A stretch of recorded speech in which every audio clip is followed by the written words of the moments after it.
Ventura, California is often referred to as the city of good fortune because of its affluent communities, laid-back lifestyle, and near constant sunshine. In May of 1996, Michael Daly arrives at his son's school, confused about why his wife Sherri has not picked up the two boys as planned. Yeah, sorry for keeping you waiting. Bye-bye. You guys ready to go? If she's not here, Sherri should be at home, where she runs a small daycare for neighborhood kids, providing lots of friends for their sons, Max and Devin. But Sherri's not home. And after several hours, with no word from his wife, Michael calls the police. My wife dropped my boys off at school at 8:30 this morning, and she's been missing since. I called the hospital, I called the high patrol. She's gone. He called the desk officer at the Ventura Police Department. He was informed at that time that there is a 72-hour waiting period before you can file a missing persons report on an adult. What is her mental condition? She having psychological disorder now? Perfect, Joe. She's stronger than I am. Come on in. Mike, where's Sherri? You know, I don't know. She's missing. What? Parents of the children at her daycare center are soon searching for her. When they came to pick up their children, they said, well, Ventura's a small town. We'll go out and we'll find her. So the patrons of the daycare business started driving around the city, and they located her van in the parking lot of the department store. But the discovery doesn't raise hopes. Instead, it just adds more mystery to Sherri's disappearance. There were suspicious circumstances. Her purchases were in the van, her keys were in the ignition, her identification was attached to her keys. So it was unusual that she would have those items in her van and be nowhere to be found. Now, police agree to launch an immediate investigation. Sherri Daly had no reason to be missing. She had every reason to remain in the community with her daycare business, caring for her children, going about her daily life. There was no reason for her to suddenly just disappear. Immediately there were questions of what could have happened. Could she just have left? And her friends said there's no way she would have just left on her own. Michael Daly fears the worst. He was telling friends and neighbors that he just had a suspicion that she had been nabbed. Police confirmed 35-year-old Sherri had gone shopping that morning when they spot her on security camera video in the department store where her van was found. We have her on tape at the cash register and then leaving the store. And those are the last known photographs of Sherri Daly. Other shoppers come forward with information. There was one witness who walked by a car parked in the department store parking lot, and she saw a woman sitting in the car that was obviously wearing a blonde wig. The witness also noted the person in the car had thick pancake-type makeup on. It was so disturbing to her that she looked back at the license plate at the rear of the car, and she noted that the license plate appeared to have been altered. Just a few minutes later, Sherri left the store with her packages. The mysterious woman in the blonde wig and makeup makes her move. A blue Nissan Altima pulls up and parks behind her. A woman gets out, approaches Sherri, and they have a brief conversation. Sherri steps out of the van, turns around, and compliantly puts her hands behind her back, and the woman handcuffs her. She escorts her to the Nissan and places her in the back seat of the Nissan. Each of the witnesses that saw the event all thought the same thing. that it was a police officer making an arrest. But police confirm that neither they nor any other law enforcement agency arrested Sherri. We know it was an abduction and a kidnapping, and ordinarily in these kinds of cases they have very bad outcomes. The following morning, Michael and the boys, 8-year-old Devin and 6-year-old Max, go searching for her, armed with flyers. We love her a lot and we want her to come home today. Michael also uses the media to appeal for his wife's safe return. It worries me because it falls out of Sherri's character. She wouldn't get into a car, get into the back seat. Somebody she'd know. She wouldn't leave her boys. Friends and neighbors organize their own efforts to find Sherri. There was an overwhelming coming together of the community following Sherri's disappearance to form search groups and pass out flyers and just do whatever the community could do to try to get leads for the police and assist in recovering Sherri. Her disappearance interests Leela on a personal level. When I first began hearing about what type of a person she was, it was very, very distressing. She was a wonderful, wonderful, sweet woman and was very, very much devoted to her family and to her husband, Michael. But it appears that Michael may not be as devoted to Sherri. Police soon learn he's been living a double life, filled with drugs, sex, and a not-so-secret affair with a woman who dabbles in witchcraft.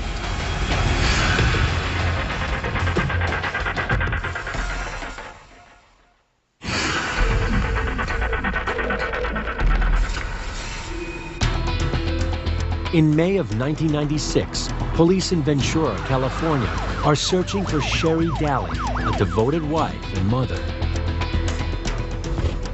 There had been an abduction. A woman wearing what looked like a disguise handcuffed Sherri Daly, put her into a car, and drove off. Police examine her relationship with her husband and discover that for Sherri, it had been love at first sight. They were sweethearts in high school. It was the only boy that she ever loved. They ended up moving in together right after high school and eventually got married. And she was very, very much devoted to him. But Michael becomes bored with married life. He began having extramarital affairs with various co-workers at the grocery store where he worked throughout the duration of their marriage. And he was able to get away with it because, frankly, he was quite a charming fellow on the surface. And Sherri was so deeply in love with him that she was willing to do anything to preserve her marriage. His latest lover and co-worker is Diana Hahn, and it's no secret. We learned that Michael was having a long-term, very open affair. Michael Daly was having an affair with Diana Hahn and had been for 2 years. It was unusual to us because most husbands, if they're going to have an affair with a woman, go to great lengths to conceal that affair. Michael Daly was, I'm having this affair. If there is anything you can do about it, this is what I want to do, and this is what I'm going to do. And everybody knew about it. It also seems as though Michael has finally found his true love. Michael Daly and Diana Hahn considered themselves soulmates. As Michael's feelings towards Diana intensify, he becomes increasingly resentful towards Sherri. Michael Daly had very little respect and really very little love or caring for his wife, Sherri, despite the fact that she was just completely in love with him and would have done absolutely anything in the world to keep him and try to make him happy. He could have cared less about her hurting her feelings or her emotional well-being. Diana Hahn, on the other hand, she was cute, she was his style. Diana likes to be different and gains a reputation for having strange beliefs. But that's an extra attraction for Michael Daly. Diana Hahn was interested in the occult. and in witchcraft. Michael Daly also believed in similar odd things.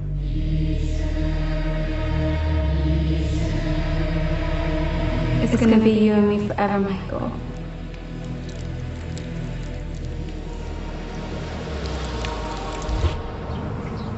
Sherri feels compelled to fight for her marriage. Excuse me, get out of here. That is my husband. He has a family with me, and you are not a part of it. He is my soulmate. Sherri at one point confronted Diana Hahn and basically told her to leave Michael alone. But he's made up his mind and moves in with his lover, abandoning Sherri, although not revealing his true intentions. You're beautiful. Thank you so much. He did not tell Sherri that he was going to be moving in with Diana Hahn in an apartment. Michael told Sherri that he was going to move out for a while so that he could sort of reassess and think about the situation. And eventually she found out about it because Michael would pick up the boys, their two sons, and take them over to the apartment, and they would be with Michael Daly, and Diana Hahn would treat them as her sons, and they would have this little family role going on there. But police also learn Michael Daly is keeping secrets from both women and has an insatiable appetite for drugs and prostitutes. Michael's pursuit of extramarital affairs, be it with Diana, other women, prostitutes, is so many different things. It's the need to prove himself, it's excitement and risk-taking and thrill-seeking. It's all of these different things. It's power. Sherri tries again to woo her husband with a new look.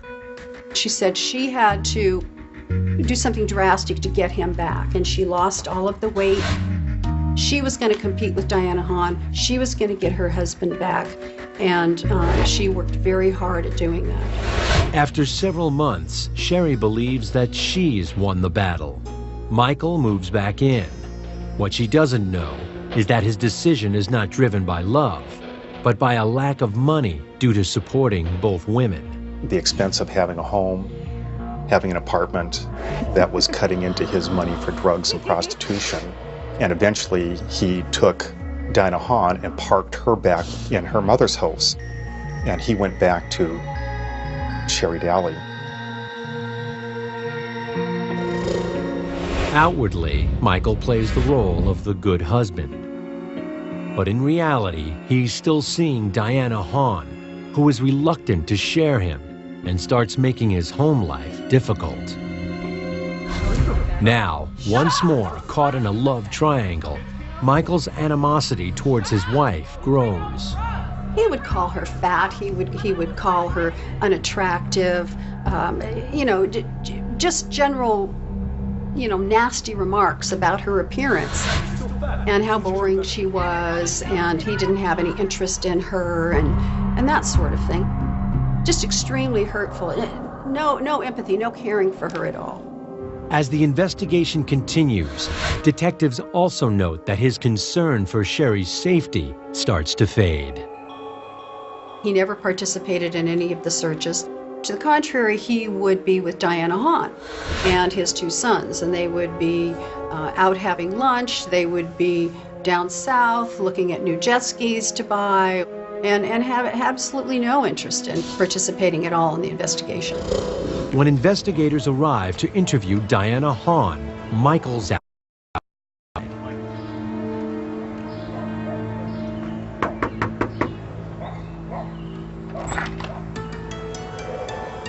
Hi, officers.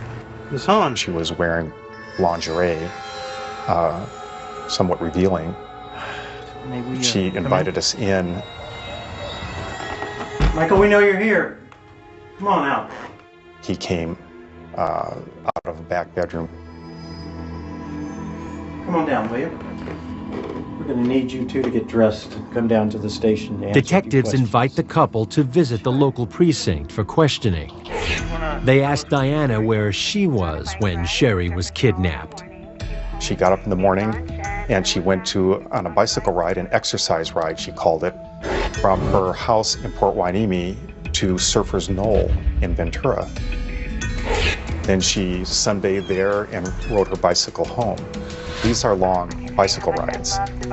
What it told us as investigators was she was accounting for long periods of time in the day that we would not really be able to check on.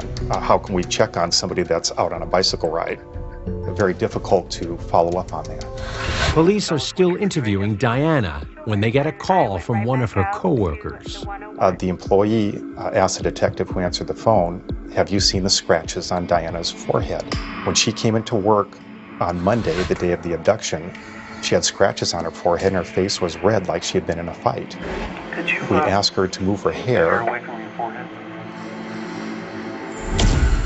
and there are two very distinct scratches right in the middle of her forehead. And we're like, "Diana, how'd you get those scratches?" Diana Hahn is now a prime suspect. But investigators are baffled as to why Sherri Daly would allow herself to be abducted in a crowded parking lot by a woman she has met several times. And they still don't know if Sherri was simply married to an uncaring husband or a man with murder in mind.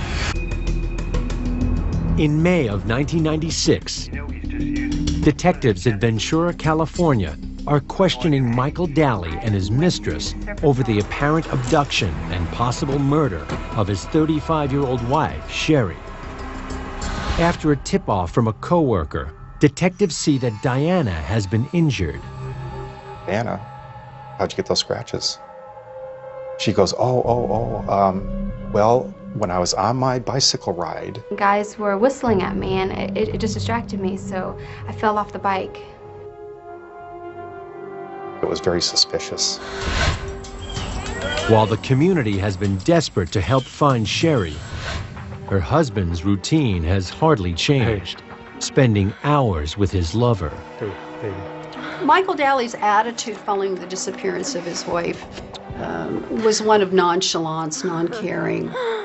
He didn't even make any effort to show that he was sad or worried or concerned at all. He would walk around the community and he would have a grin on his face. He had no concern whatsoever. They're allowed to leave, but together are now the prime suspects. Investigators delve deeper into Diana Hahn's background. She was born in 1961. A childhood accident had a profound effect on her life.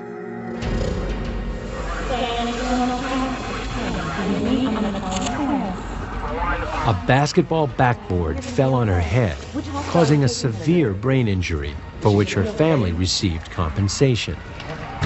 Over time, she appears to make a full recovery. 1 to 2 more paramedics. Diana ended up functioning just well. In fact, when she came back to school, she resumed being an honor student. In addition to living off the insurance money, Diana also takes a series of unskilled jobs. She remains a single girl, but enjoys dating men who are attached or married. A person who repeatedly does these kinds of things usually has difficulties being too close to somebody, preferring distance, and difficulties with intimacy on a true basis of a normal, healthy relationship. In 1993, Diana Hahn starts working at the same grocery store as Michael Daly. The attraction is instant and intense. I think that she had a somewhat mundane life, and he came into her life, and he turned her upside down, swept her off her feet, so to speak. Their bond is deepened by their shared Japanese heritage. Hey! She starts taking karate classes. Hey! Hey! Even though she was tiny and petite, Hey! there were manipulation techniques that she learned at the beginning, and she was stronger than she looked. She was working with a couple of other males in the classes and was able to handle them pretty good. Diana's confidence grows. And she decides to try her luck as a model. Her whole life is changing. And she starts to feel like Mrs. Michael Daly. Diana Hahn would speak with coworkers about how she really wanted to be with Michael and the things that she would do to get her way to eventually become Michael's wife and the mother of Sherri's 2 sons. Michael tries to please both women. Michael Daly and Diana Hahn took Michael's sons and had a professional family photo made during the Christmas season at or near the same time that Sherri and Michael had photographs made with their 2 children. So he really saw this as 2 separate families. The lovers also cruelly flaunt their affair to Sherri. Diana Hahn liked to put it right in Sherri's face what was going on. One of the most obvious examples of how she accomplished that was she gave Michael Daly a pillow with a silkscreen image of herself, Diana Hahn, on the pillow. That had to be one of the greatest humiliations that Michael Daly forced Sherri Daly to bear. But investigators learn Michael eventually talked of going beyond ritually humiliating his wife. I wouldn't need a killer, somebody else to do it for me. See, that's the beauty of this whole thing. Michael made no bones about how he hated Sherri and he wanted to see her gone, and made comments such as, you know, if she disappeared and they never found the body, no one could ever be prosecuted. But all the talking in the world isn't enough to warrant an arrest. And the police are stymied until a crucial piece of evidence surfaces. Police find the vehicle used to abduct Sherri Daly. Sherri! Could she still be alive? A week after Sherri Daly was abducted from outside a store in Ventura, California, there's a dramatic development in the case. The car she rode off in is discovered at the local airport. A car rental had rented a blue-green Nissan Altima to Diana Hahn. They had a rental contract with her signature in 2 places and her initials in about 5 places. This was the first big break we had in the case. Michael Daly also looks increasingly guilty of something to investigators when he decides to give away all of Sherri's clothes and files for a legal separation. Michael Daly did not act like you would expect somebody whose wife was missing. He was not acting like a distraught husband at all. A forensic examination of the car confirms investigators' worst fears. There was signs of a struggle inside that car. There was a lot of blood. It looked like somebody had scrubbed the car. The carpets had been cleaned.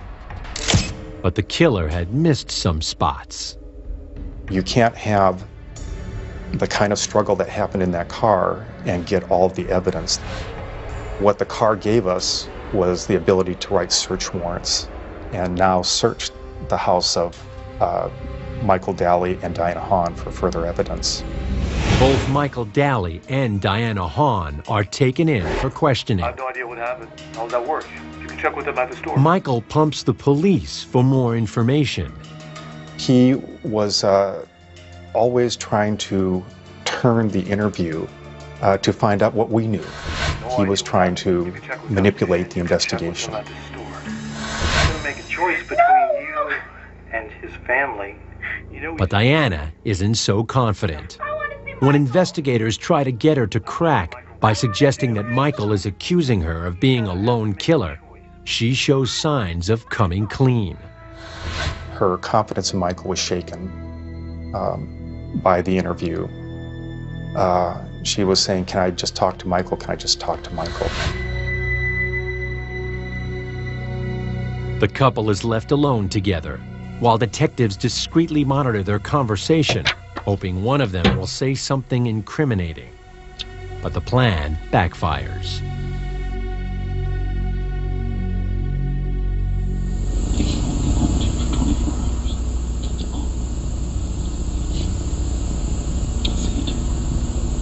Diana was obviously an emotional wreck by that time. And Michael started to try to comfort her, but interestingly, he was using what I could only describe as a karate technique. He's going, "Diana, look at me. Look at me." And he goes, "Say it." And it was very interesting because you could see him build her back up. I've never seen anything like it all my years of interviewing suspects. I've never seen someone brought from the brink of an emotional breakdown. Well, it's about 8 hours of interviewing down the drain. Detectives aren't ready to give up. Do you know who this is? That's Sherri. Think she's gonna look anything like that when we find her? She could have changed her hairstyle. Oh, her hairstyle's gonna be changed, all right. Her body's gonna be bloated, be full of maggots. Does anyone deserve that? Did she deserve that? All we want is the body. I gotta find this woman before the wolves get to her and the coyotes and everything else. You don't think she's dead? Can't help me, huh? Okay, fair enough. Good luck in court.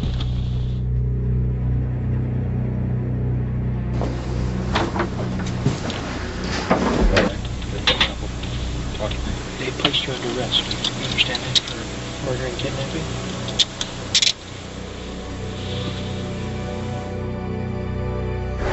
Although Michael remains free.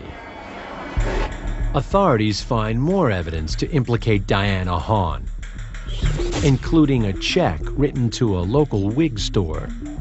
In interviewing the owner of that store, she clearly remembered Diana Hahn coming into the store, asking her that she needed a wig that looked official. She needed something that would make her look like a police officer. Police also discover another check made out to a local department store, which leads to more disturbing evidence. A very official-looking pantsuit, very similar to what was described by the witnesses at the scene of the abduction. Windproof matches, lighter fluid, a hatchet, crazy glue, and large plastic bags. All these things we felt that she purchased with the actual killing in mind. And there's one final confirmation that only she could have made those purchases. She would sign everything by check using her good old green inked pen, which by coincidence she happened to have on her at the time of her arrest. Diana Hahn has left a damning trail, fully implicating herself in Sherri's abduction. But the question remains, what happened to Sherri Daly?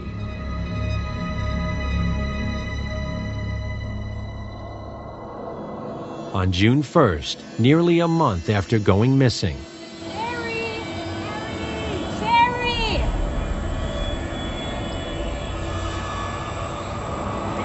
Sherri Daly's body is found in a canyon outside Ventura, about 12 miles from where she was abducted. It was a very emotional day for us. It's the finality of finding the body, and now you know, and you know just how horrible her death was. It kind of hits home. The coroner reveals that she had been viciously beaten, stabbed repeatedly with a knife, and decapitated with an axe.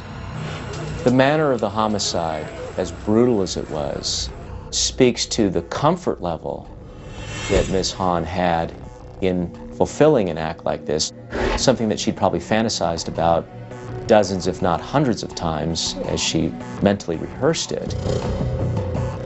But also speaks to the level of animosity and hatred that was being channeled into that action, as well as maybe an enjoyment over the removing of that person's life and being there to directly experience it as it's leaving the person's body.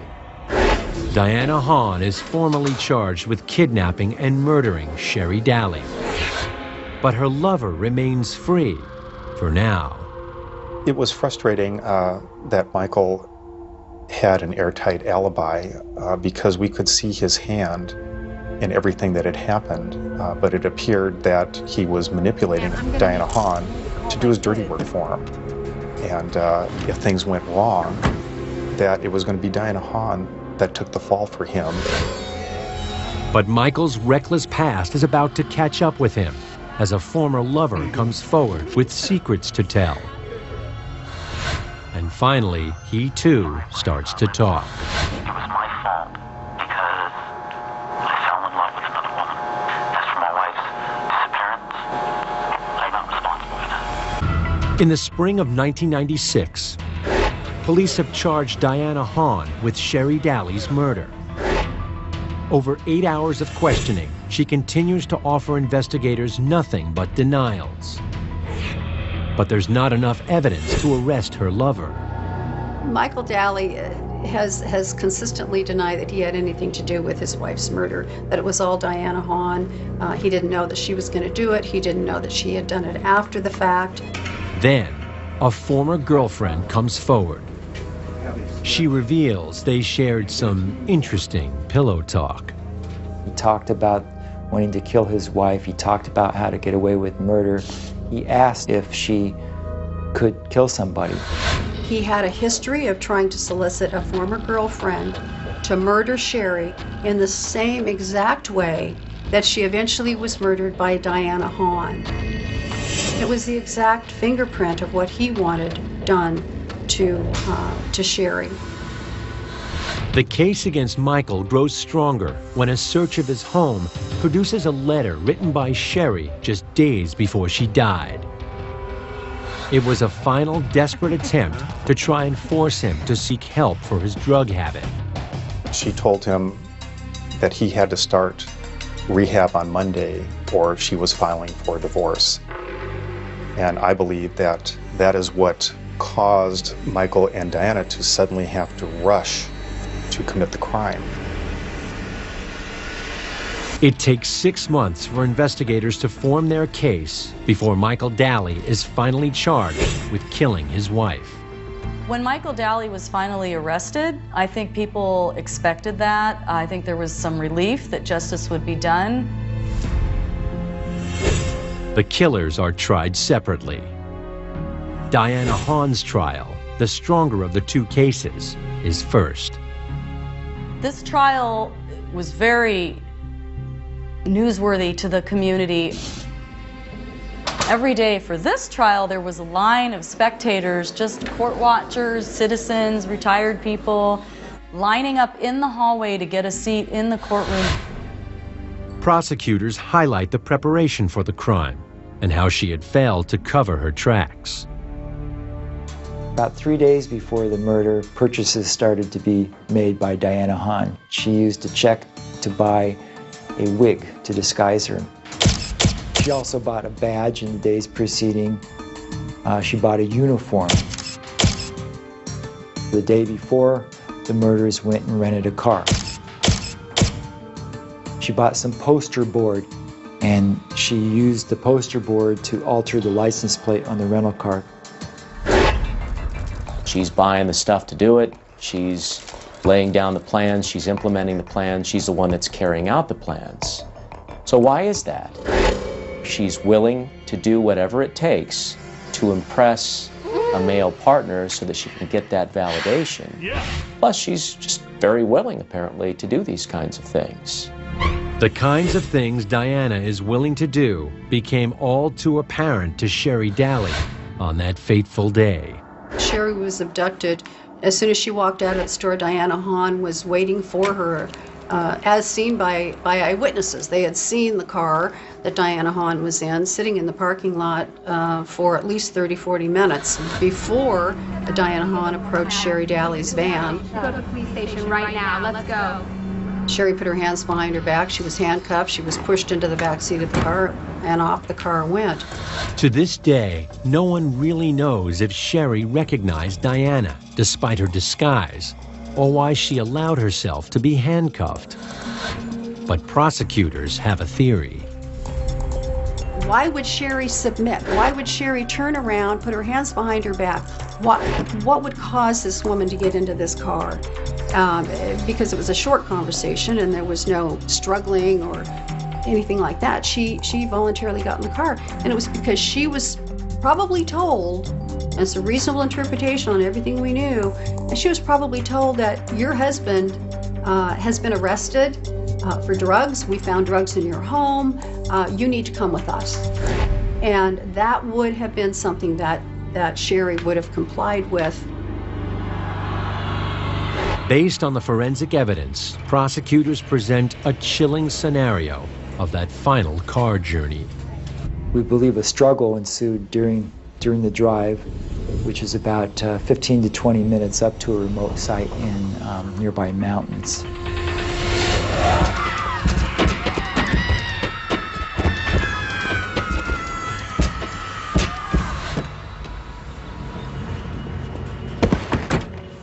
Sherri Daly appeared to be dead, but made one last desperate battle for her life. We found Diana Hahn with injuries to her face. So we're confident that Sherri Daly was still living when those handcuffs were first taken off. She probably passed out from the initial trauma and loss of blood and came alive before she was ultimately beheaded with an axe. She called a dry cleaners right after she had dumped the body, asking, how do you clean a lot of blood out of the backseat of a car? We didn't have DNA, but we certainly had a tremendous amount of other evidence. Her lawyers accept that she played a role in the murder, but deny she was the killer. The jury doesn't believe her. And after a 6-week trial, Diana Hahn is found guilty and sentenced to life in prison without the possibility of parole. There were cheers outside. People were just glad that she had been convicted. 6 months later, Michael Daly stands trial for the murder of his wife. This is a man who thought that if he didn't participate in the actual killing, he never would be charged or convicted of participating at all. The evidence, although circumstantial, is overwhelming. His lawyers claim Diana acted alone. But prosecutors maintain he instigated Sherri's murder. The label puppet master fit Michael Daly perfectly because he proved himself to be the master manipulator. He got Diana Hahn to do everything that he wanted her to do and do it just the way he wanted it done. Phone records confirm they were in it together. We knew exactly where she went, and she called him every time she stopped. The whole time that Diana Hahn was sitting there waiting for Sherri Daly at the department store to kidnap her, from the time that she got to Canada Larga Road, and then from there she went to another part of the county and attempted to clean the blood out of the car at a car wash. And then from there went to a hardware store to buy cleaning products. Every step of the way, as she called Michael Daly, it painted a very clear picture of the conspiracy between the two of them. After a lengthy trial, the jury returns and finds Michael Daly guilty of killing his wife. He is also sentenced to life in prison without the possibility of parole. My heart just swelled. I can't even tell you. This is justice. I'll never bring Sherri back, never. But it was very rewarding in the sense that he did not get away with it, and he thought he was going to, get away with it. Daly continues to claim his only crime was loving 2 women at once. It was my fault because I fell in love with another woman. I saw another woman. That is my fault. As for my wife's disappearance, I'm not responsible for that. But it is my fault that I saw Diana Hahn. Sherri Daly's 2 sons were left to grow up with Michael's parents and remain convinced their dad's no killer. I believe my father is innocent. I mean, as a family, before all this happened, we were a very happy family. Did everything together. We were always there for each other. We comforted each other in times of hardships. And I feel like my father would never do anything like that. The boys miss their mom. She was very outdoorsy. She loved going to the beach. She was a very caring person. Always a very supportive, great mother. So we have a lot of pictures of her. We have lost a lot of fond memories of our mother. For me and my brother to keep her alive in our hearts. This case is a case that will stay with me for a long, long time because of Sherri and what a wonderful human being she was, what a great person she was, and what a loving mother she was. It's just horrifying that this ever should have happened to her. It's important to understand who Michael Daly was. He was someone who was interested in one person in this world, and it was just Michael Daly. He was interested in where he was going to get the money for his next snort of cocaine, where he was going to get the money for his next tryst with a prostitute. He was not interested in responsibility. He was interested in the next good time. That's who Michael Daly was. Diana Hahn, she was someone who was looking for love, looking for someone who cared about her, and she had the misfortune of coming up against someone like Michael Daly, who convinced her that he cared about her, that she was all important in his life, but he really just used her to get exactly what he wanted.